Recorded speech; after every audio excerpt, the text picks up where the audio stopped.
Hey guys, it's Thunder here, and welcome to a brand new Let's Play. Today, we are doing a game that I am very happy that I finally have been able to do. A game that I wanted to do quite a while back on the channel, but due to recording this game in the past with other recording, it just made it crash and just basically not work. I was in many ways prevented from being able to do so, but with the advent of new graphics card and a new recording software that works with said graphics card, I can now finally record the game that I've been wanting to do for a long time, at least one of them.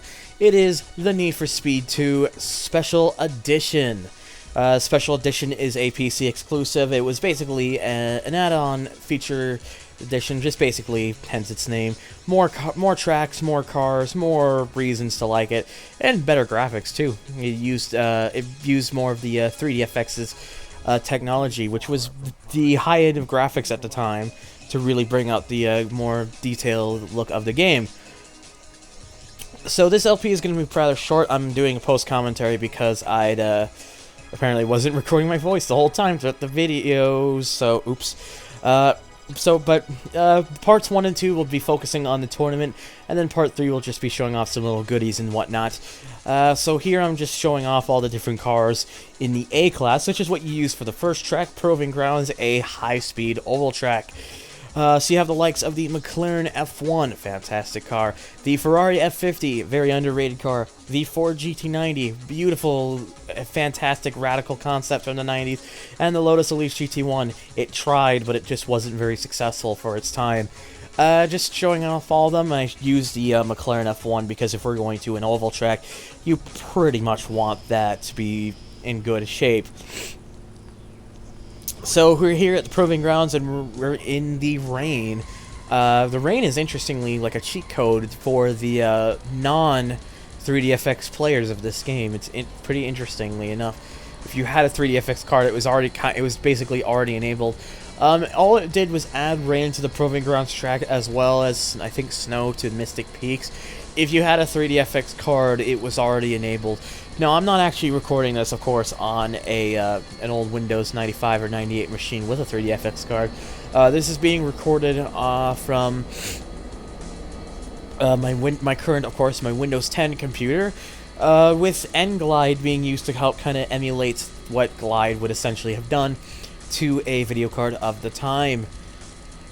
And you can, honestly, even looking back at it from a 1997 game, this game does still look very nice. It's very well done, very crisp, clean, got some color, nice detail to everything. It's very well done. Was kind of impressed when I was coming back to this. I didn't expect it to look as good as it actually did for a game of its time, for hardware of its time.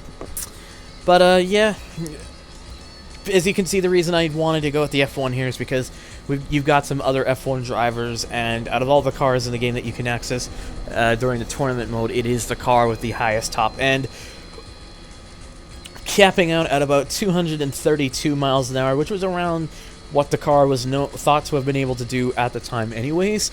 But as it would be turned out a year later after the release of this game, it was apparent that the car could actually do more than that. So, you know, it's the things you learn sometimes when you actually go and test it out.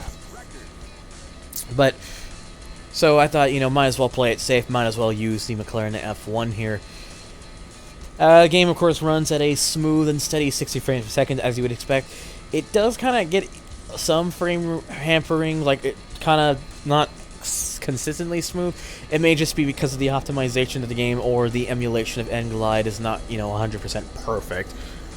But nevertheless, throughout most of it, you're never going to have to worry about it anyways. It's just in more packed situations, to say the least. Still surprised that it even happened, considering, you know, I'm running this on a GTX 1060 with 6 gigabytes of video memory, but hey, beggars can't be choosers. One really interesting thing, too, about the Proving Grounds track is when you're going by it, if you take a look at the pit lane, which you can actually drive through, you won't get stopped, but if you drive through it, you can see duplicates of some of the cars in the race. And basically, you can just, it's kind of interesting because they just kind of sit there. They don't really do anything. It's kind of neat to like see. It's like a neat little tidbit bonus. But hey, I guess it just adds to the detail, so. But yeah, basically, Proving Grounds, you're just basically driving flat out throughout the entirety of it. And it's a really good track for testing out speeds of cars if you have this track modded into a game. High stakes. Because it's quite lengthy, so you can easily crank out the top end of the car and figure out what the top speed of the car is. So, we of course take the win easily with the McLaren F1 there, and every time you finish and win, you get like a little trophy thing there showing the car that you used in the little background there, of course with the logo on the left and the track that you were at. The reason it says iJazz for the name there is because the games files I was able to get from him, and it had all his old records and everything, which I cleared before I started doing this LP, so that's why it showed it, just because it was the last thing the name that was being used at the time. But of course, you can obviously change it. So I'm just showing off all the little names there and all the people who are racing. But yeah, we did have, of course, the best time, obviously, because for coming in first, and we had the top speed as well. So basically, all the usual stuff you're probably used to seeing in such games. So, and of course, it mentions about best lap time. Of course, if you clear the records, it clears everything, including the default records. So, you're always gonna hear that, even if you didn't actually beat the default records, because the default records don't exist anymore. So the next track we have here is another very high speed relay track called the Outback. Very much out in the Australian Open. It's got a little bit of turns near the beginning, but mostly of that is, again, largely focused on some top speed sections. I had debated about using the McLaren F1 again, especially which would have been a good idea, as you'll see later, but I decided, just to switch it up for the video, that I would go to using the Ford GT90. And I'm just kind of showing off the little different stats here for how each car is. Of course, the further to the right, the better it is at that certain stat. I won't be showing that off for every car, but I thought I'd just show it off for the sake of here, just to give you an idea of what it does. Acceleration, top speed, braking, and handling. And again, the further right it is, the better it is at that particular stat. The GT90 I chose was one of the weakest handling cars within the class, but I relied on its still very impressive top end to, hopefully lead me to somewhere good. But as you'll notice, those F1s were really hard to kind of keep up with. I mean, if I did it properly, I could have easily gotten right up to them, and perhaps kind of keep it there if I kept speed going. But it's still a very difficult task nonetheless. Especially when you have to address the problem. One of the issues with this game is trying to get around corners. To get around most of these corners, you can never, under any circumstances, and it's incredibly hard to do because of how some of these corners are, is brake and turn. If you do that, you're going to get your car into a slide, and it's basically going to be difficult to get out of. And it's one of my biggest complaints with the game, is the handling physics of this is just, not particularly fantastic. Nevertheless, though, it's, you try what you can, and Outback, you don't really have to worry about that too much anyways. But yeah, with the GT90 here, as you can see, it can still do over 220 miles an hour, even up to about 224 at one point there. So it's still got a very impressive top end. So it wasn't like I was falling back to those F1s. In fact, I was actually kind of slowly gaining them up here, but it just wasn't really ever enough to really sweep in, because they were still traveling at around their usual top speed. So I couldn't really make much of a move. That's one thing I wasn't exactly a huge fan of, is the fact that the cars tend to kind of when one car like the F1 in this case has a really big top end, it kind of really invalidates the point of using them anything else, because nothing's really going to touch it. So it's like, yeah. I mean, I personally just did what I could, so But of course, as you can obviously see, it didn't exactly and all that. Yeah, I am a little bit distracted with a couple things. Of course, recording this as post commentary doesn't exactly always help. I just do what I can. So, nevertheless, though, the car still did quite well. It's just it wasn't enough to really get it past those F1s. I do get close in a couple situations, but it just, you know, never had the big push that it really needed to kind of really get it to, you know, where it needed to be. So, well.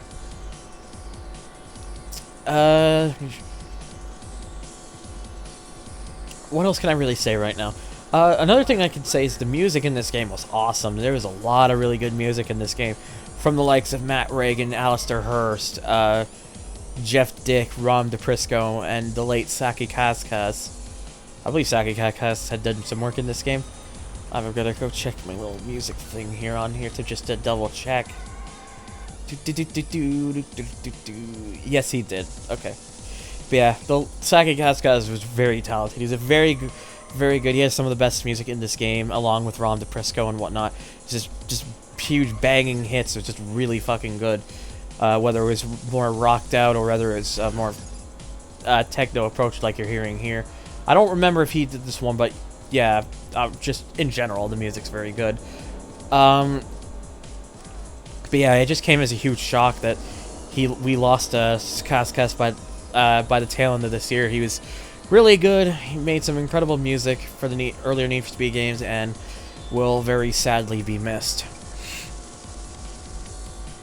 But nevertheless, his music, of course, still lives on through the likes of these games. So, hooray! I was like this little effect when you're going through this section. There's like the little bees and stuff kind of splashing onto your screen and whatnot, just leaving the residue that slowly just fades away. So it's one of them. So one of the guys there, ironically, his name is Crash, actually crashed that section, and that was a really close near miss. But I was able to avoid him. I was kind of looking positive because I was thinking, okay, well, he's crashed, so that could mean he's out. Well, I thought that, but I was, well, dead wrong. First of all, I did that pretty poorly, sadly. Yeah. So basically, I was often on the brinks of trying to catch back up, which just never really worked because I just wasn't driving. Either I just wasn't driving good enough, or it's just really difficult with the likes of a GT90 trying to go against a McLaren F1. But I really, you know, I gave it a good solid effort, a good push, but, you know, it just wasn't to be, so. I know I'm basically spoiling it, and yet, he crashed that badly earlier on, and by the halfway point of the final lap, he was already back. Just a second, it was ridiculous. I really do think there is some catch-up here, and it's just not, you know, well, good, so. But what can you do, I suppose? Just gotta do what you can and hope for the best, I suppose. Oh, and with that, I'm gonna do a quick jump cut with my voice. The video will keep playing normally, but there'll be a cut. Okay, now that's been taken care of, I had to go upstairs to go grab some dinner. Yeah, as we're just coming up to about the finish, I had to settle for second place to the guy who crashed. Like, that's ridiculous. He crashed, fell really far back, and then still came back to win the race. I sometimes wonder if there really was some catch-up involved, because, I mean, the GT90s is really not that far off from the McLaren F1, so, nevertheless. So, next up we go to is Last Resort, and also just to show that you get a little completed thing whenever you finish the thing in a tournament. So the cars that we have this time around in the B class include the Ford Indigo, the Jaguar XJ220, the BMW Ital Design Nazca C2, and the Isdera Commendator 112i. A very interesting inclusion because I don't remember it being in about any other game. Like, I'm not talking about mods, mind you. I'm just talking about in the game vanilla, no mods whatsoever. It's really interesting to say the least. But anyways, so Last Resort here is pretty interesting, as it's actually an exclusive track to the Special Edition Need for Speed 2. You will not find this track in any other version in any standard edition of the game. It's not in the original PC release, and it's not in the PlayStation release. This car is said to be an exclusive of the special edition, the Indigo, but that's not true. The Indigo was in the place, at least as far as I know, in the PlayStation version as an unlockable bonus car. Whether it's in the PC version, original PC version as well, I don't know. If someone who has played the original PC version can confirm, please feel free to tell me. But for those who still say that this car was brought into Need for Speed upon the special edition, that is simply not true. But anyways, it doesn't matter, because the reason I went with the Indigo, despite it not having the best top end in the class, this time it really didn't matter, because I'd be racing more on tracks that relied more on handling rather than top end. And the one thing that the Indigo can do best, better than any other car in its class, but in fact better than almost pretty much any car in the entire game, is its handling is sublime. It is very, very good. It's one of the best things about the car, so there's a very good reason you would want to be driving this. Of course, not to the extent of me, though, because as you can see, well, I wasn't particularly doing a very good job of it, so... But what can you expect? It is me, and I make a lot of silly mistakes all the time, so... Nevertheless. But... Even with that, though, we were still riding high, and I accidentally took out the other Indigo. Not intentionally, that just kind of happened after the contact made with the two identical XJ220s. Again, jamming and crash. So I thought at that point, they're probably going to have everything be the same if this is how it's going to go from that point out. But, you know. Yeah. Heading back to the physics is honestly the weakest part of the game. I know they tried to go... Excuse me. I know they tried to go really over the top, really ridiculous, really crazy with all with the way all the handling was. They wanted it to be balls to the wall, really a Need for Speed, like, because it really wanted to be a speedy game. But was there any reason that touching a wall would make a car go flip about 1,000 times or spin out of control or anything like that? It felt like it was going way over the top. Like, it just seemed more... It was more of an annoyance rather than a benefit. Like, if they had just made it so crashing at least slowed you down, which it does in some cases, but that only really depends on the angle you hit the wall and the speed you're going. But really, it's like, what are they doing? So, oh well. It was getting a bit rough in some places, but, you know, I was still holding my footing around the top, so I was like, you know what, if I can at least keep it clean, at least mostly clean for the next half of the race, I should be just fine to take another victory. So, even with all my little dumb mistakes, it wasn't all, you know, doom and gloom, so... That was definitely one positive looking up for it, so... But yeah. I kind of really do like this track. It's really unique. Really different. And it's just kind of interesting going into like a cave and stuff and with lava and all that kind of crazy stuff going on. But, you know, you can never really complain because I think it just really adds to the game, so... Adds to its insane, over-the-top antics that was probably what they were going for first when they were making this game back in 1997.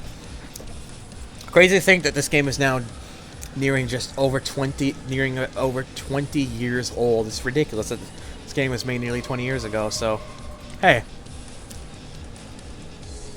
You know.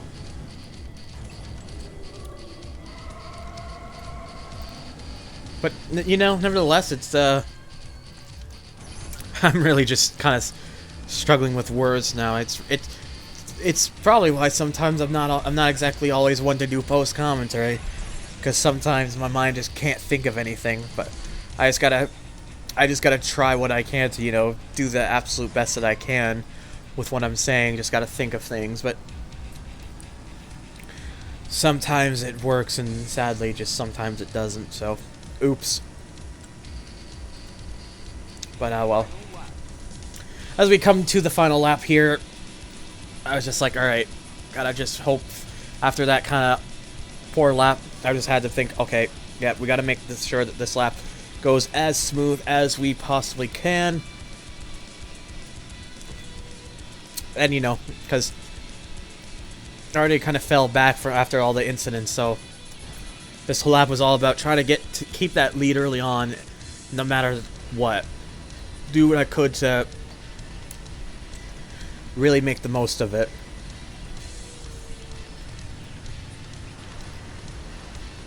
But sorry, I do get distracted when I have food sometimes, I guess.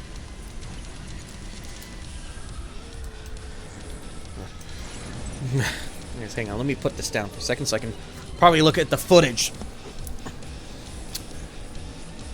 Going through the cave here, just it kind of seems a bit daunting because, you know, it's very low ceiling, so you can't see a whole lot. And then, you know, I was treated to that. I was like, out of my mind was screaming like, God damn it, not the time to be doing this, not the time.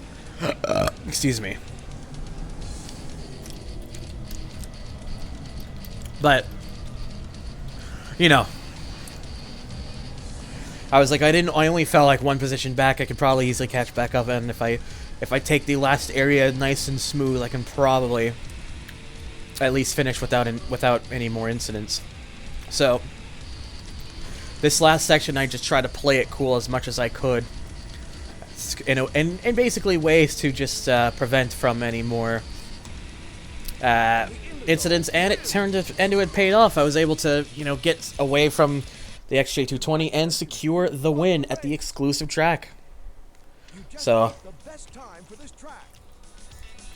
you know, I was thinking at that point, well, we're looking okay for points. We were 10 points ahead of Crash for the lead. I was thinking, okay, well, if I just keep up this rate, I could probably do well heading into the next race. Then I remembered the next race was North Country. Look at that layout there. You notice all those little really tight corners and big hairpins and all that kind of stuff. It was, yeah, it's as bad as it looked. And since I had forgotten to show Last Resort prior to, I just showed it there real quickly, so. But, you know.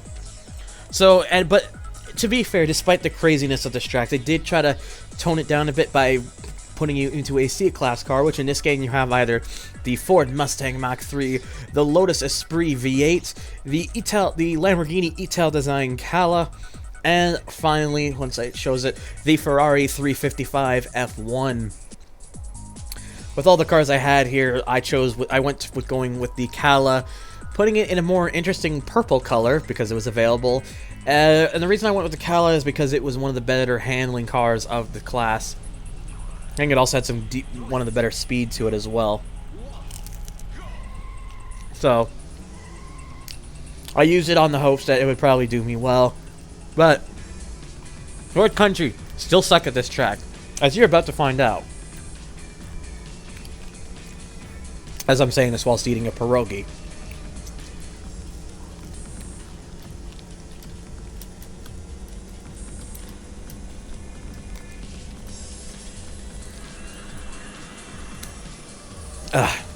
Sorry, I guess you can say I'm just kind of hungry, so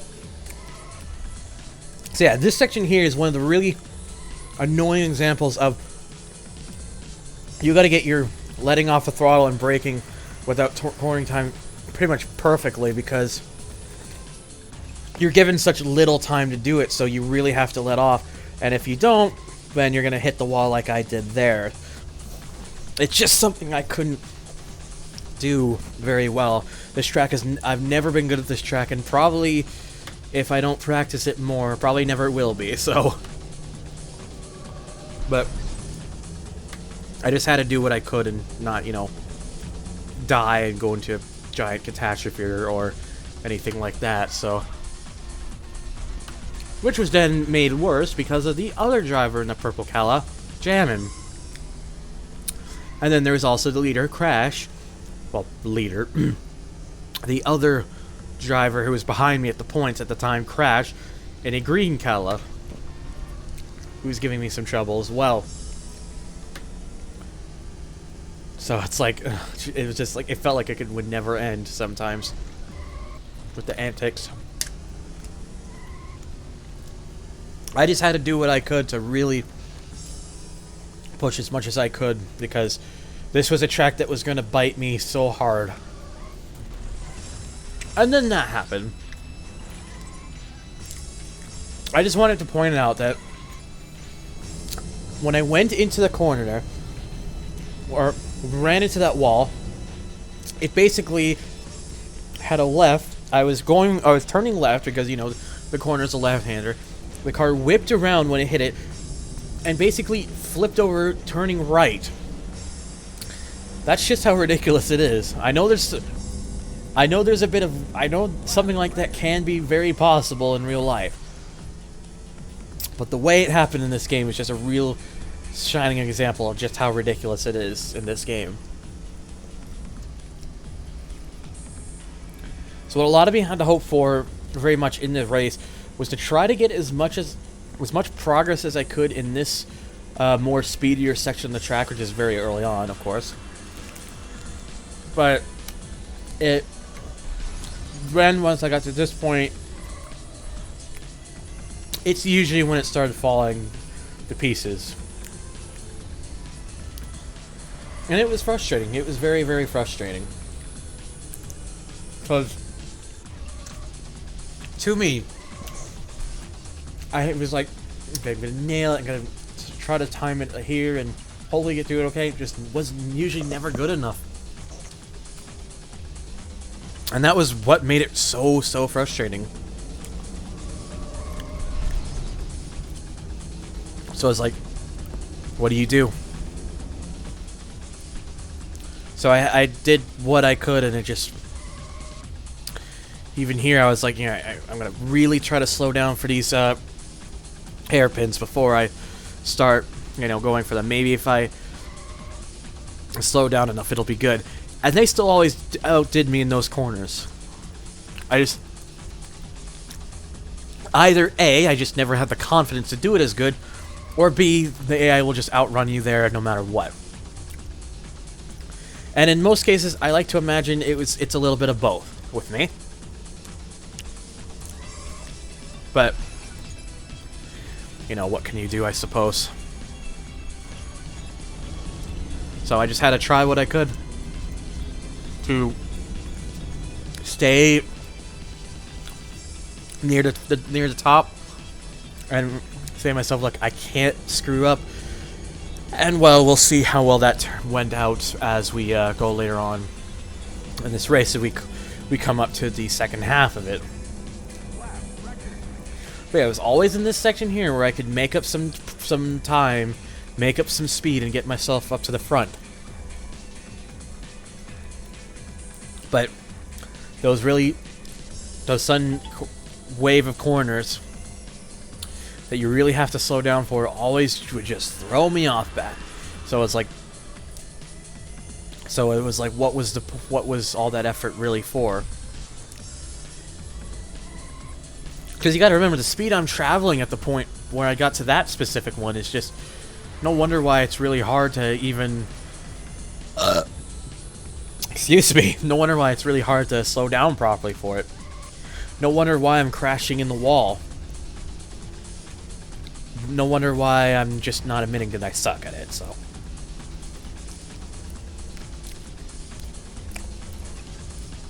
What can you do? If you know the way of actually doing this track better, please, for the love of God, please fucking tell me. Because I'm not good at it. So, I knew that Crash was coming up, so at that point, I tried to kind of cut him off, and did fine. Then I took that corner too early, and essentially lost all that progress of trying to basically stop him. So it was like, all for nothing, essentially. And that was really frustrating when, like, I got pretty pissed off when that happened, because I was like, okay, yes, I'll push him back for a bit, hopefully he'll be okay. Then I do that, and I was like, God damn it! it sucked to have done that. Because I knew that by that point, there he was, and, well, it essentially turned out to be mostly for nothing. Then I tried to cut in through there, hopefully a bit, and then I started flipping the car again. And I was still losing my mind even more. I'm just not good at this track. I'm just, ugh. Something about it's just the way that this track is designed, it's just not, does not fit my driving style very well. And it's just, oh boy.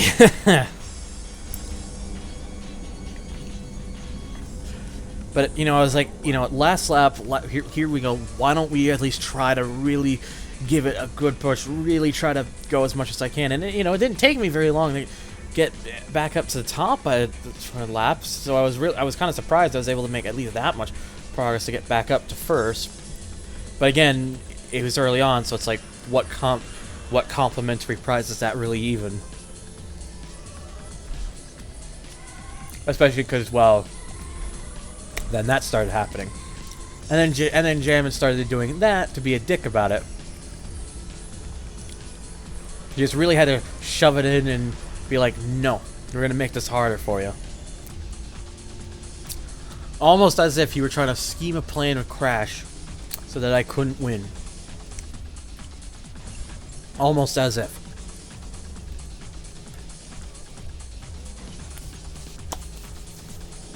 But, you know, I just said, right, just go and don't try to stop and just do the best that I can make out of this. Well, I was pretty interested when I saw a 355 by the front. I was like, oh, wow. Because they actually had screwed up, and I was thinking, all right, perfect. This is just what I need at this time. Because, you know, I really need to go for it. And then I kind of botched that corner badly, which didn't help. And then, yep, there was jamming again, and there was Crash again. And I was like, no, no, no. I had to try to stay over to the right, even going to the grass, because I didn't trust making any sort of contact with him. I didn't trust it. So I really was trying to make sure that it didn't happen. And then by that point, I was like, okay, well, at least no major incidents there. And there was just some slight contact with the Mustang. So I was thinking, okay, well, maybe if I can do it. And then I run into the Ferrari, and that kind of was, yep, that was it.